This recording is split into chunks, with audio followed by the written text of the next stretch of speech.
প্রিয় দেশবাসী, আমি উদ্বেগের সাথে লক্ষ্য করছি যে আমাদের দ্বিতীয় মুক্তিযুদ্ধের বিজয় মুহূর্তে কেউ কেউ উপদেশ দিচ্ছে গণখুনি হাসিনার সংশোধিত সংবিধান অনুযায়ী ক্ষমতা হস্তান্তর করতে।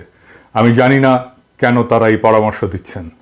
প্রথমত, গণখুনি হাসিনা সংবিধানের যে সংশোধন করেছিল তা ছিল সম্পূর্ণভাবে অবৈধ। বাংলাদেশের জনগণ খুনি হাসিনার সংশোধন দৃঢ়ভাবে প্রত্যাখ্যান করেছে। এই অবৈধভাবে সংশোধিত সংবিধান অনুযায়ী ক্ষমতা হস্তান্তর হলে খুনি হাসিনার অপকর্মের স্বীকৃতি দেওয়া হবে, আর সেটা করা হলে তা হবে শত শত শহীদের আত্মার সাথে চরম বেইমানি। আমরা কোনোভাবেই তা হতে দেব না। দ্বিতীয়ত, এই বৈধতাবিহীন সংবিধান অনুযায়ী ক্ষমতা হস্তান্তর করতে হলে আমাদেরকে হাসিনার কাছে যেতে হবে, তাকে পদত্যাগে রাজি করাতে হবে, তার পদত্যাগের সম্মতি প্রেসিডেন্টকে জানাতে হবে, ইত্যাদি ইত্যাদি।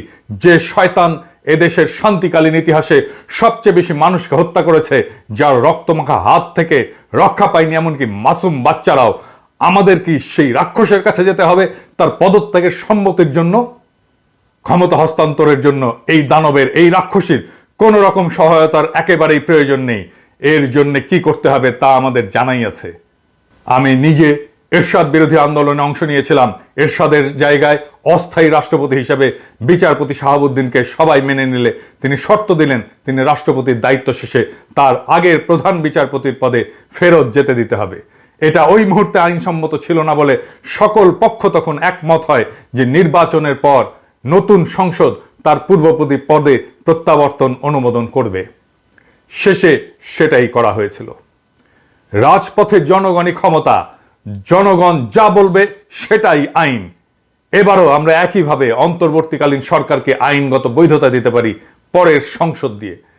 জনগণ ক্ষমতা, জনগণ যা বলবে সেটাই দেশের আইন, সংসদ পরে।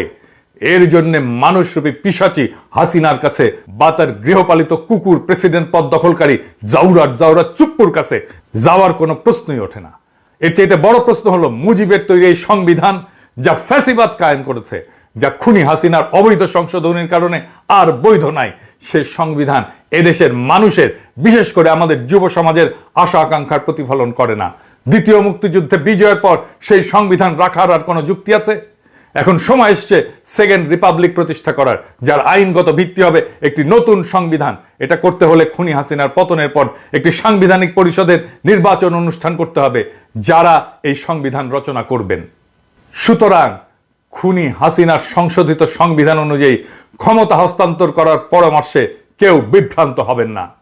এসব নিয়ে বাহাস করে সময় নষ্ট করার মতো সময় আমাদের নাই। আমাদের এই মুহূর্তে একমাত্র কাজ, একমাত্র মিশন হলো গণখুনি হাসিনা নামক পিশাচিকে অবিলম্বে গদি থেকে টেনে নামানো। আর সেই মহান কাজটি আমরা সম্পন্ন করব এখনই, ইনশাআল্লাহ। ইনকিলাব জিন্দাবাদ।